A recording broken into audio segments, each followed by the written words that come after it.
Navidad van a ser las más malas para mi vida. ¿Cuánto la sienten así?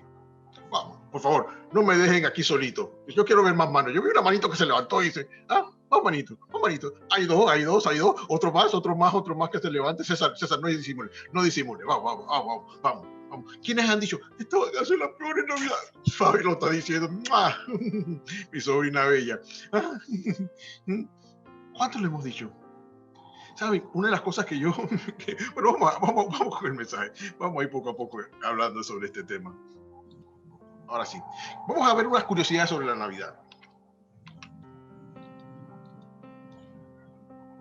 Es la fiesta más celebrada hasta el momento en todo el mundo, aunque hay unos 9 o 10 países en el mundo que no la celebran. Por lo menos en Corea está prohibido. En China dice que las casas se adornan, pero no es una fiesta oficial. Y en Irán no se celebra, principalmente en países musulmanes, no se celebra la Navidad.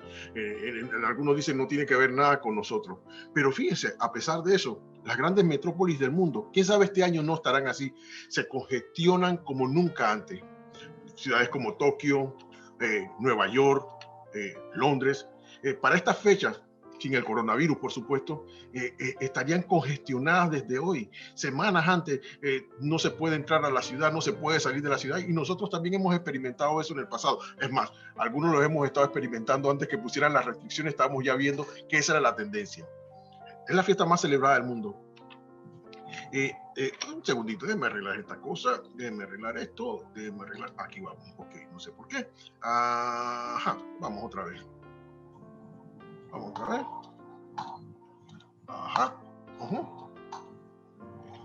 sé qué pasó aquí.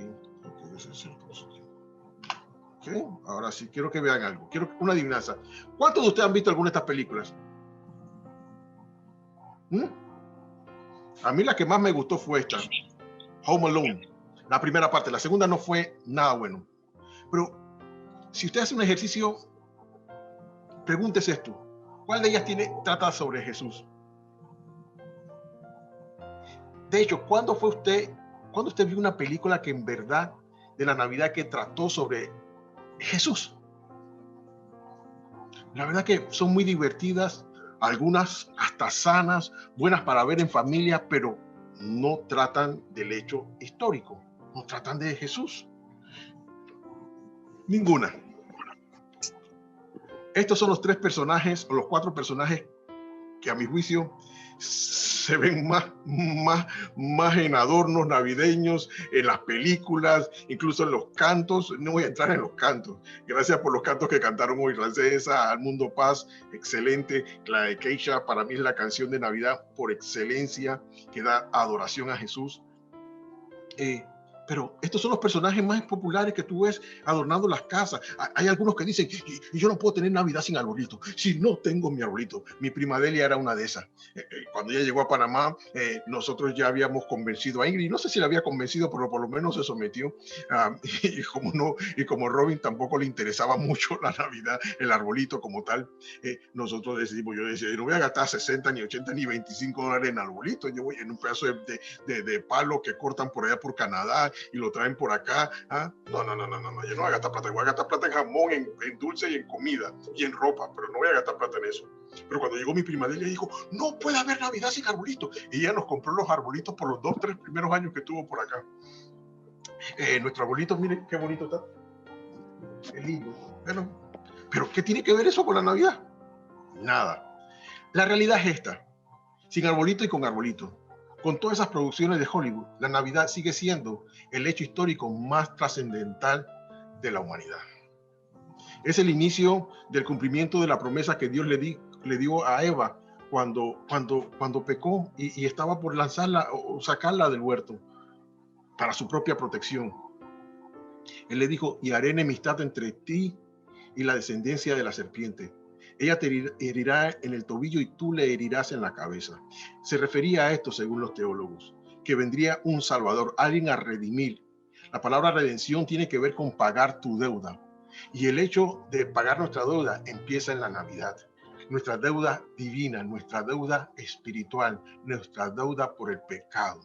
El ángel les dijo, no teman porque les traigo una buena noticia, una gran alegría para todo el pueblo.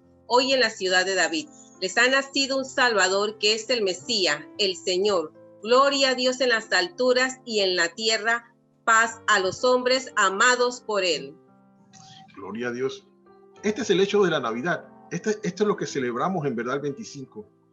Y otra vez, no quiero con este mensaje decir que usted está pecando si pone arbolito, si usted, como algunos ya están con cuernos de reno y con sombrero de Santo Claus, que nada tienen que ver con Navidad en verdad, ni con el hecho histórico. No se sientan incómodos. No estoy hablando de que no celebremos, estoy hablando por qué vamos a celebrar. Quiero que entendamos que el hecho histórico tiene una trascendencia, ¿verdad?, por toda nuestra eternidad. Si Cristo no hubiese nacido, no hubiese podido morir en la cruz y nosotros estaríamos muertos en nuestros delitos y nuestros pecados. Y vamos a celebrar eso, vamos a poner la mesa para celebrar eso, vamos a tomar tiempo para hacer que eso sea el hecho central de la Navidad. Si tengo mucho este año, si tengo poco, no importa.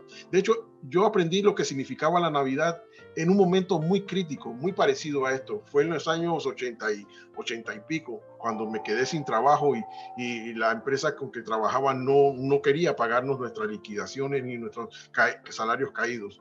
Y yo estaba muy frustrado porque no tenía nada que ponerme para Navidad, no tenía nada con que contribuir a la mesa de la casa. Y sentí que el Espíritu Santo comenzó a enseñarme en las Escrituras de qué se trataba la Navidad.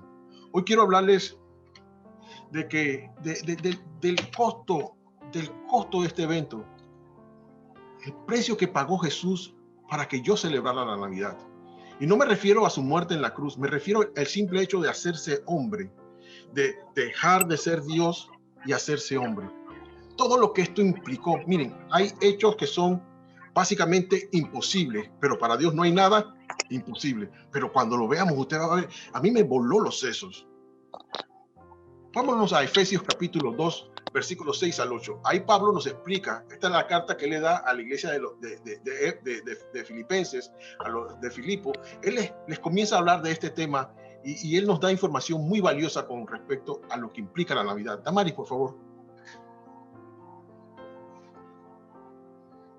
Él, que era de condición divina, no consideró esta igualdad con Dios como algo que debía guardar celosamente. Al contrario, se anonadó a sí mismo, tomando la condición de servidor y haciéndose semejante a los hombres. Al nacer como un mortal ser humano, se humilló a sí mismo en obediencia a Dios, al punto de llegar a la muerte y muerte de cruz. Aquí Pablo nos está explicando algunas cosas que implicó para Jesús nacer en ese pesebre. El pesebre sí es un hecho histórico, pero no es tan romántico como se pinta. Miren, era una cueva, habían animales. Mira, Olivia, tú hubieses dado, ¿cómo te sentirías tú dando a luz a Matías en un pesebre? Mal, no, muy mal. ¿Cuántos de ustedes son del campo? ¿Cuántos de ustedes son del campo? Melba yo sé que es de La Pintada y posiblemente su familia era ganadera allá porque ella viene de la alta alcurnia allá de La Pintada. Pero los establos son horribles. Vamos a ver en verdad, vayamos al tema. Igualdad a Dios implicaba que Él era Dios, tengan eso en mente. Tengan en mente también que Él se anudó. ¿Qué implica esa palabra anudarse? Humillarse y la muerte en la cruz. Vamos a ver todo esto. Lo primero, el primer costo, renunció a sus derechos divinos. Dice, él era como Dios, era él que era de la condición divina, o sea, que era igual que Dios. No consideró esta igualdad con Dios como algo que debía aferrarse celosamente. A mí no me gusta que nadie abuse de mis derechos. Yo defiendo mis derechos. ¿Cuándo defiende sus derechos? Yo defiendo mis derechos como consumidor.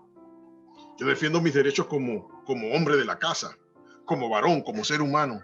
Pero Jesús no defendió sus derechos. Él renunció a los suyos. Básicamente lo que nos está diciendo que Él dejó de ser Dios. Jesús era 100% hombre. Y mire en qué condición nace, ¿eh? A mí también me da mucho cuando nosotros nos sentimos mal, cuando no tenemos más de 4 cosas para la Navidad, cuando Él en verdad, que vino a hacerlo todo y que es la razón de la Navidad, nació sin nada. El pesebre es un hecho histórico, pero no era tan bonito como lo pensamos.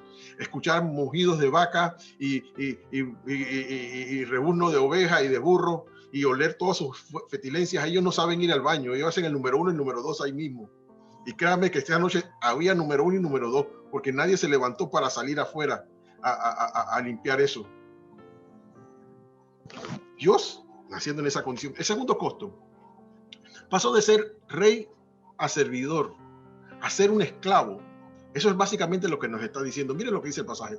Él, que era de condición divina, no consideró esta igualdad con Dios como algo que debería guardar celosamente o aferrarse, así, apretar. Eso es lo que en verdad dice guardar. La palabra es aferrarse. Al contrario, se anodadó a sí mismo, tomando la condición de siervo, de esclavo. Nosotros usamos esa palabra siervo con mucha, en el argot cristiano lo usamos como un título casi nobiliario. Es un siervo de Dios. Pero ¿sabe lo que implicaba para ellos cuando Pablo decía Pablo, siervo de Dios? Esclavo de Dios. O sea, un esclavo, quiero que sepan, mi familia viene de esos orígenes y posiblemente la suya también, pero usted no se da cuenta, porque todavía los genes no se han manifestado.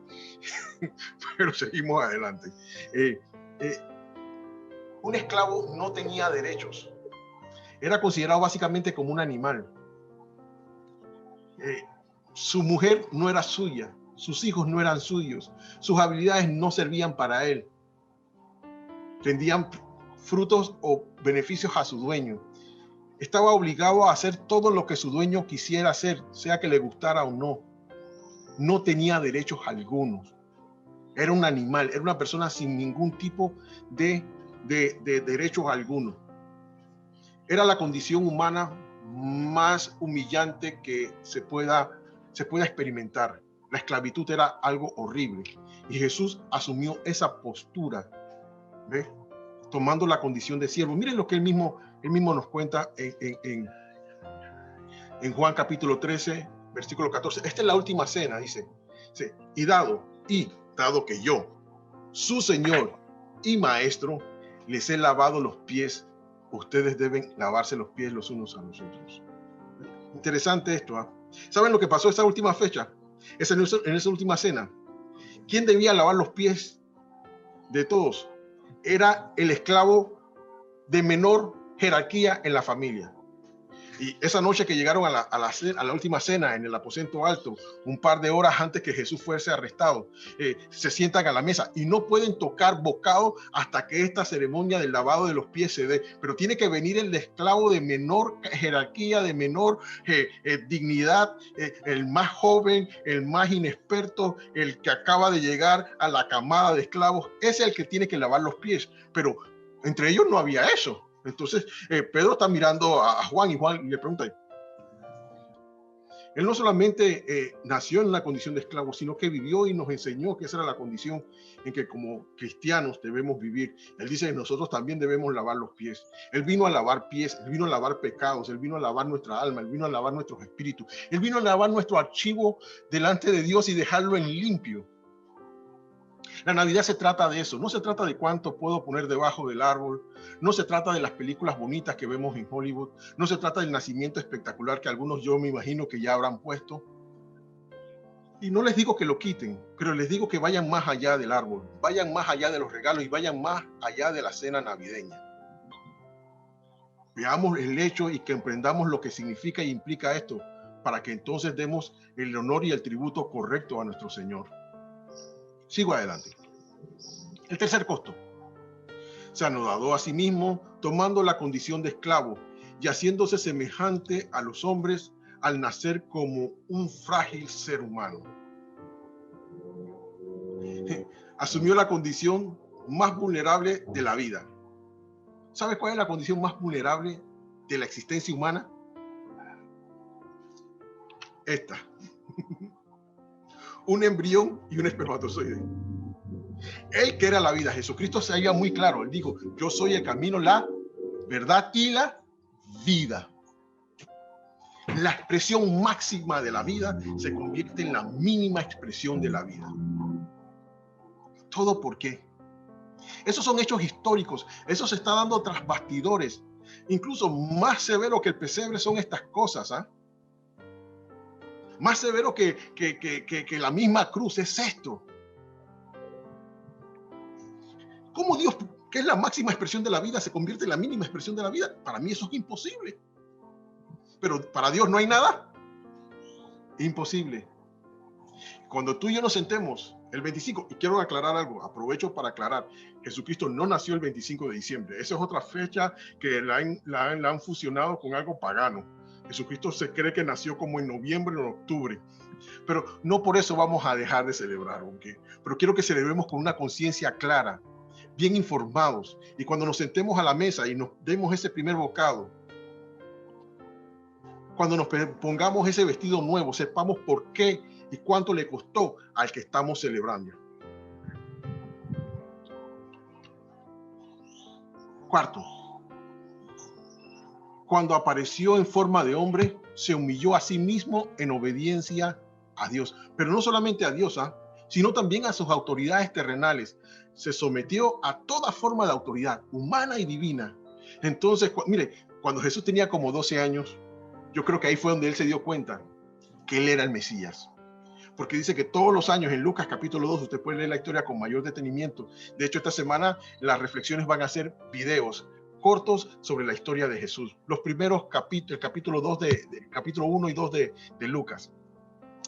Pero dice que a los 12 años ellos siempre iban a celebrar las fiestas, una fiesta religiosa, iban a Jerusalén, a su pueblo natal, a celebrarla con toda la familia. Era una caravana de gente que iba y la familia de José y de María iban todos juntos y los chiquillos iban de un lado a otro, se juntaban con los primos y bueno, llegaron al templo, hicieron la celebración, se regresaron a la casa y Jesús no estaba con ellos. El primer día no había problema, debería estar con el primo Juan, o debería estar con la tía Elizabeth, o debería estar él está por ahí con eso, pero ya cuando pasaron y vieron, oye, ¿y dónde está? Y vinieron a buscar a Jesús, quién sabe, su primito. Tía, ¿dónde está Cheo? Yo creo que le decían Cheito a Jesús. Porque usted tiene que entender que Jesús era normal en ese sentido. Y dice que no lo encontraron y lo buscaron y lo buscaron y lo buscaron y lo buscaron hasta que por fin se les prendió el coco y fueron al templo. Y lo encontraron ahí. Y María lo regaña y le dice, ¿por qué nos has hecho esto a tu padre y a mí? Y él le contestó, yo creo que mirando a José, en los negocios de mi padre he de estar. Pero fíjense lo que él hizo después. Entonces Jesús volvió con sus padres a Nazaret y los obedecía en todo. Él obedeciendo a la creación. La semana pasada les hablé de María, de cómo María ocupó su lugar en cada etapa de su vida. Cuando era adolescente lo trató como un chiquillo adolescente y Jesús era igual que todos los adolescentes que usted haya conocido. Curioso, travieso y ocurrente y contestón. Pero él se sometió a sus autoridades. Él que era la máxima autoridad. Él que era el todopoderoso, porque usted sabe que uno de los atributos de Dios es su omnipotencia. Jesús tenía esa misma condición de omnipotente. Y a pesar de que era hombre, totalmente hombre, vulnerable, también era Dios al mismo tiempo. Esa dualidad solamente la podría ejercitar él. Pero técnicamente y teológicamente es algo imposible. En Hebreos nos dice algo sobre la obediencia de Jesús, el costo que le costó. Dice, aunque era hijo de Dios, Jesús aprendió obediencia por las cosas que sufrió. La obediencia de Jesús no fue algo barata. Lo llevó a dejar toda su gloria y dejar todo su esplendor, toda su majestad, todos sus atributos. Él le dijo a Pedro cuando lo arrestaron y Pedro sacó su espada y le cortó la oreja a Malcolm, porque en verdad lo que le iba a cortar la cabeza, pero Malcolm se agachó y le llevó fue la oreja. Jesús le dijo, guarda tu espada. Yo tengo poder para llamar ahora mismo con una sola palabra una legión de ángeles. Y no lo hizo, se refrenó porque estaba sometido al Padre. Y sabía a dónde iba. Melba nos explicó eso en la Semana Santa cuando nos dio el análisis forense de su estado mental. Y le estoy trayendo todo esto a la memoria porque quiero que entiendan en verdad el poderoso hecho histórico que nosotros hemos sido beneficiados, que va más allá de una celebración que no tiene nada que ver ni siquiera con el día de su nacimiento. Como cristianos nosotros tenemos que estar por encima de todas estas cosas. Y en verdad, cuando nos sentemos a la mesa, aprovechar la oportunidad para poner los hechos en claro, sacar la ficción de la historia y también dejar, ¿verdad?, la codicia personal y las ambiciones personales fuera de esto y poner el lugar donde poner las cosas como deben estar. Lo que hizo Lucas, poner todas las cosas en orden. Eso es lo que estamos tratando de hacer para que usted también pueda hacerlo más adelante. Y el quinto precio que se me ocurre que Jesús pagó, que noto en lo que Pablo nos dice, es este. Se convirtió en lo más detestable para los hombres y Dios. Les pregunto, y si alguien me quiere contestar, solamente levante la mano y abre su micrófono. ¿Qué usted considera que es lo más detestable para Dios? ¿Qué es lo que Dios más detesta? Pecado. Dilo.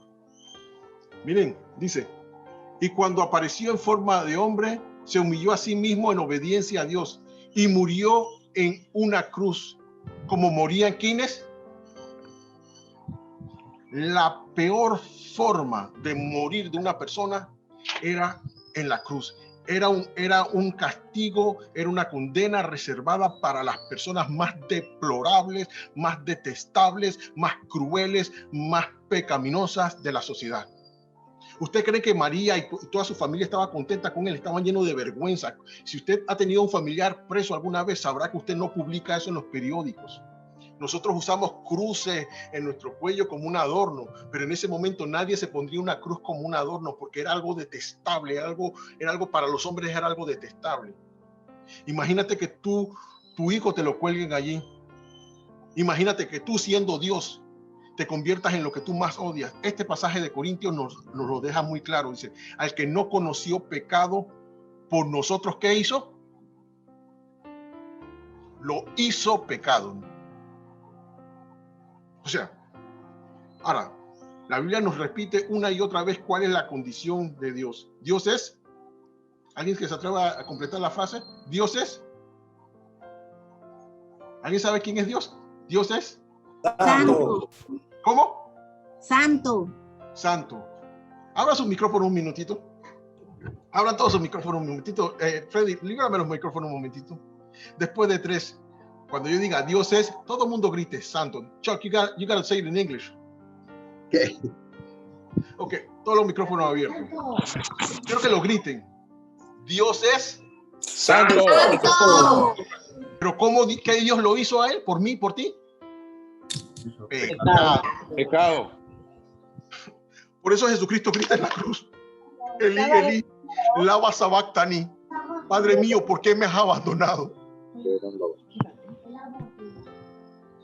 Yo no puedo leer estos pasajes. Hay pasajes en la Biblia que yo no puedo leer sin que me pase algo adentro.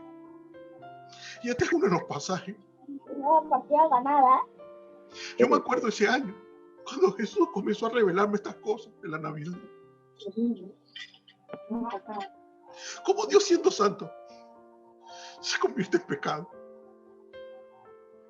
¿Cómo voy a seguir viviendo mi vida y celebrando la Navidad como si Santo Claus y el arbolito y mis regalos son lo más importante? Hacer de la Navidad eso. Irme a exponer allá a hacer compras, especialmente en un año como este, porque tengo que comer pavo y tengo que conseguir el guandú para el arroz y tengo que comprar un regalo a mis niños.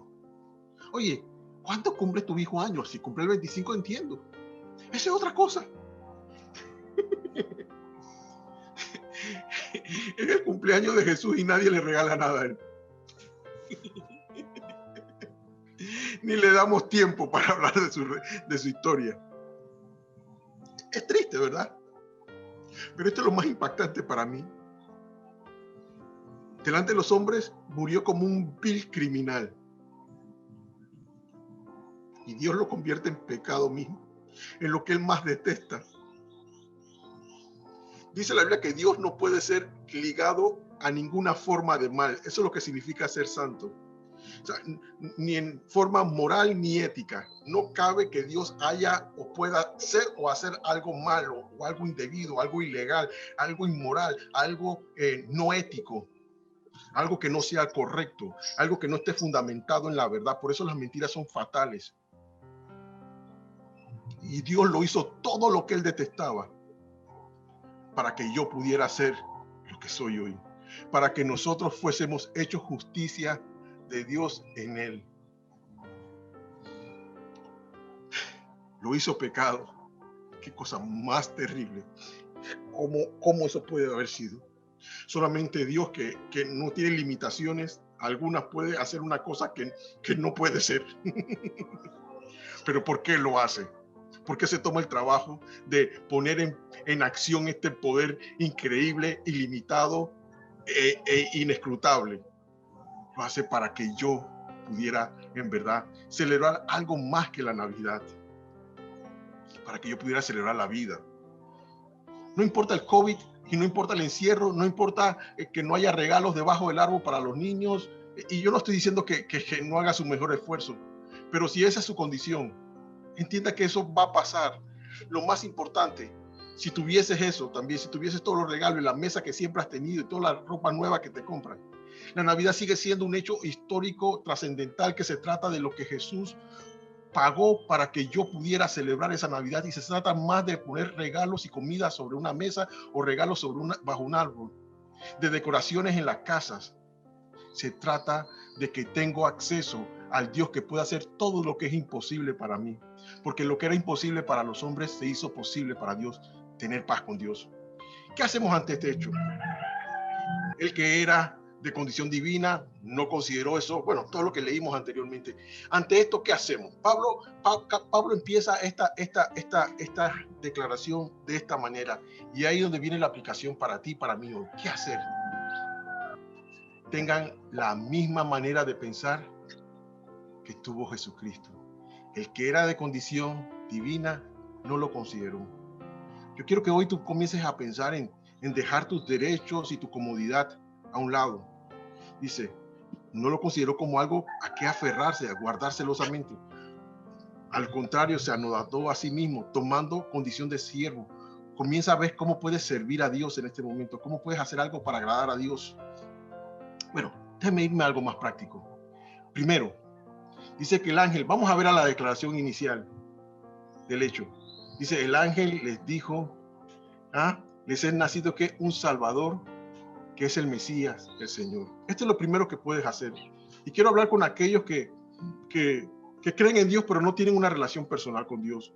Posiblemente tú no estás yendo a ninguna iglesia, posiblemente te has apartado de Dios. Mira, Él es tu Salvador. Esto quiere decir que Él pagó el precio. Todo esto que tú viste que Él hizo, lo hizo para ser tu Salvador. Mesías significa uno que envía a Dios, un enviado de Dios. Su misión es, al nacer en ese pesebre, era esto, ser nuestro Salvador y nuestro Señor. Entonces, acepta a Jesús como tu Salvador y Señor. ¿Cómo haces eso? Simplemente pídele a Dios que perdone tus pecados. Reconoce que eres pecador y reconoce que no has podido cambiar ni dejar tus pecados. Reconoce que tu forma de vida no es la que agrada a Dios. No busques más excusas. Dice la Biblia que todos hemos pecado y nos hemos apartado de Él. Y el castigo de nuestra paz, lo dijo Isaías miles de años antes que Él naciera, caería sobre Él. Él vino para tener una relación personal contigo, pero dice, el que confiesa sus pecados, entonces abre espacio en su corazón para que Él sea no solamente tu Salvador, el que resuelve tus problemas, sino tu Señor, el que controla tus vidas. Cuando termine esta reunión, simplemente dile, Señor, perdona mis pecados y yo te hago Señor de mi vida. Y te doy un segundo consejo. Únete a esta pantalla. No pierdas este link. Todos los domingos estamos aquí. Esta iglesia se caracteriza por ser una iglesia que enseña la Biblia, y eso te va a ayudar a tener una mejor relación con tu Salvador y tu Señor. Sigo adelante. Lo segundo que dijeron los ángeles, gloria a Dios en las alturas. ¿Cómo podemos glorificar a Dios en este momento? Dar gloria quiere decir, implica agradar. La adoración implica eso, agradar a un ser, vivir para hacer lo que a Él le gusta. La adoración no es una ceremonia muy como nosotros hacemos, cantamos. No, la adoración va más allá. La adoración es una disposición del alma a agradar, a someterse, a poner por delante. Por eso en los antiguos, los indios regalaban, sacrificaban a sus hijos o sacrificaban a la mujer más bonita de la tribu, o sacrificaban animales, sacrificaban lo mejor. Es darle lo mejor de nuestra vida, no es cantar. No es asumir una posición religiosa, es asumir un estilo de vida. En CCP nosotros le decimos vivir de tal manera que le arranquemos una sonrisa a Dios. Esto es lo segundo que puedes hacer. Decide agradar a Dios con tu estilo de vida. Hay cosas que estás haciendo, hay cosas que estás creyendo que no son correctas. Y tú sabes que no son correctas. Sí, algunos estamos luchando con esas cosas. Pero quiero decirte que sigas luchando. Todos nosotros luchamos con algo que se llama concupiscencia. En lenguaje vernacular sería una tendencia a hacer lo malo. Pero hay un secreto con respecto a esa tendencia a hacer lo malo. Si nosotros hemos aceptado a Cristo como nuestro Señor y nuestro Salvador, entonces tenemos el poder para resistir esa tendencia. Yo tengo mis concupiscencias. Todos somos atraídos hacia el mal, dice Santiago, el hermano de Jesús, en su carta. Cada vez que somos tentados porque hay una cosa que me atrae a lo malo. ¿Cuántos de nosotros no buscamos maneras, nos cansamos de hacer el bien? Yo sé que la Biblia dice, pero yo no voy a hacer eso. ¿Cuántos han dicho eso alguna vez? Por favor, levante su mano, no me dejen solo como un pecador aquí. Hay una mano que se levanta y otra mano que se levanta y otra mano que se levanta. ¡Qué bueno es eso! Todos. Pero damos gloria a Dios, no cuando cantamos, oh, gloria. Y cuando cantamos tan bonito ese himno que cantó Keisha en inglés y en español. Y bueno, y cuando usamos nuestros talentos como la Talita Kumi con su violín. Y qué bonita se está poniendo esta muchachita, y talentosa. Yo, papá, compraría mi escopeta ya y guardaría unas buenas municiones para que ningún bandido me la lleve por ahí. No se trata de eso, se trata de vivir para agradar a Dios. ¿Qué tal si este año tú decides en Navidad, voy a comenzar a vivir para agradar a Dios? No esperes Navidad, hazlo ya porque Cristo ya nació. Cualquier regalo que le demos a Jesús hoy, bien merecido se lo tiene porque ya cumplió años. Acuérdense, nació como en octubre. Lo tercero, gloria a Dios en las alturas y en la tierra paz a los hombres. Y este es mi segundo. Reconcíliate, ponte en paz con todo, con todos y con todo. Perdona. ¿Cuánto tenemos que perdonar a las personas? ¿Hay una persona con la que estás en conflicto? Yo tengo algunas que yo estoy luchando, les digo la verdad. Y este mensaje me costó mucho porque durante toda la semana decía, pero ¿cómo yo me voy a parar a decirle a la gente que perdone cuando yo estoy luchando con perdonar?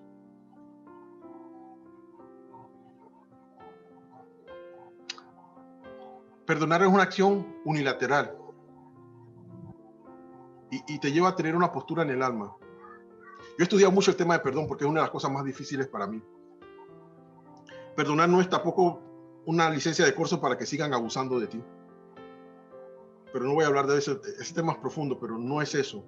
Perdonar es simplemente no voy a seguir con una actitud belicosa, una actitud agresiva, una actitud vengadora contra ti, poner las tablas. La falta de perdón y la venganza busca poner las tablas poner las cosas en tabla. Y nos pasa mucho con las seres que amamos.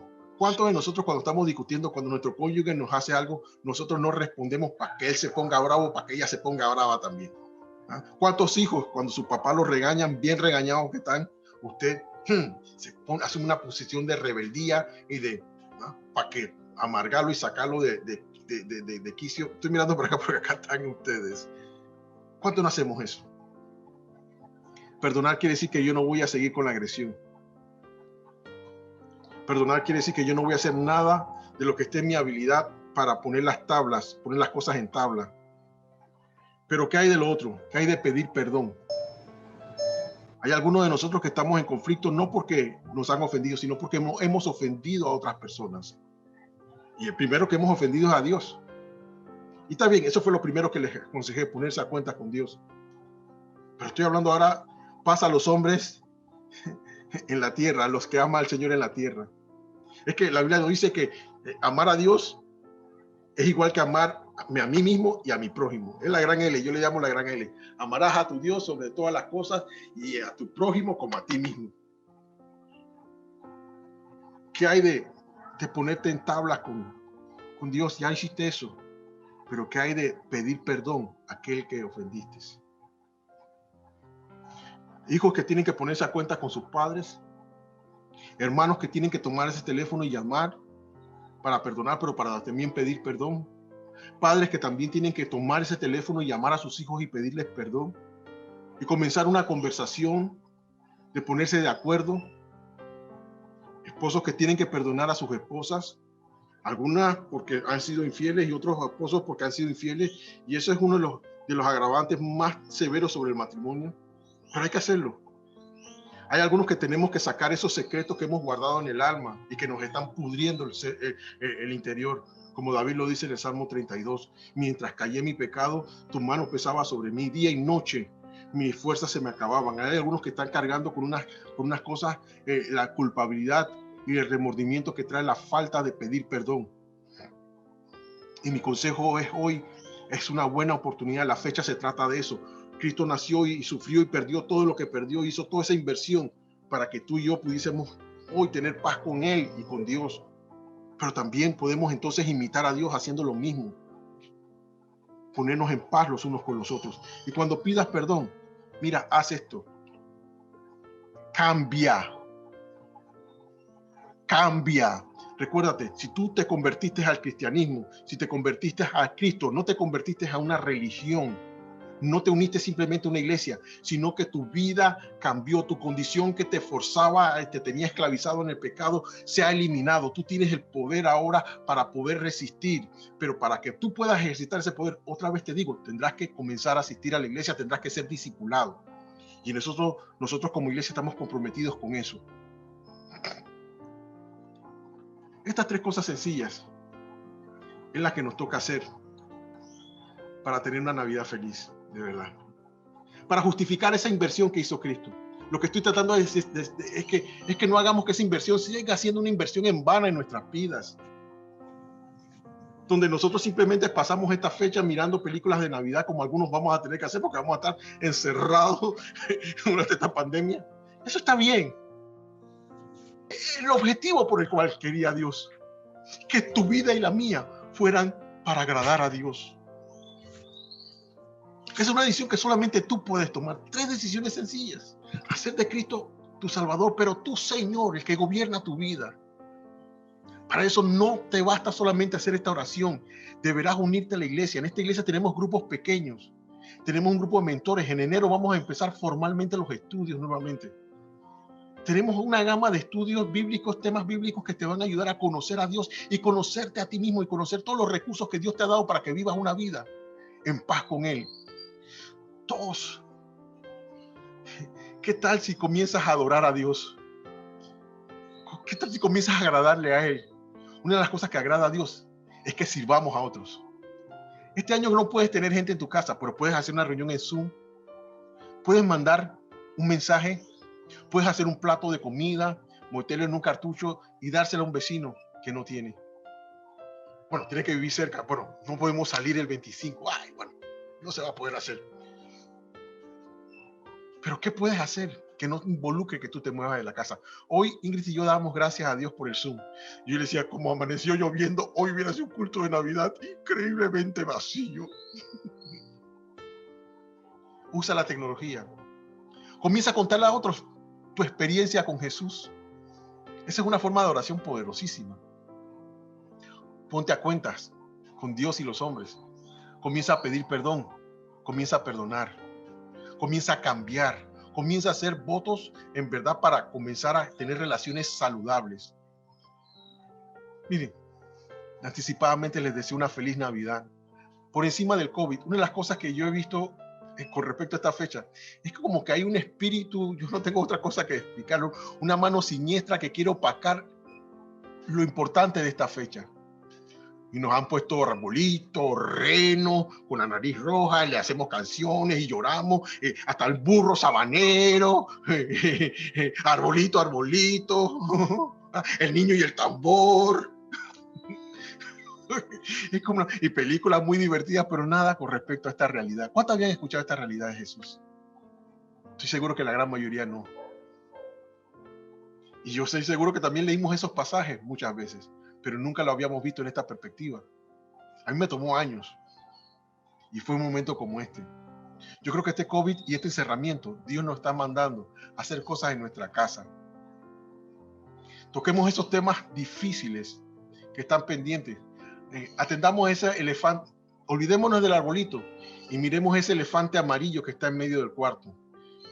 Eso es un refrán en inglés. Se trata de temas que no hemos tocado, conversaciones profundas que debemos tener, algunos con Dios, pero también entre nosotros. Hermanos, feliz Navidad. Que el Señor les bendiga.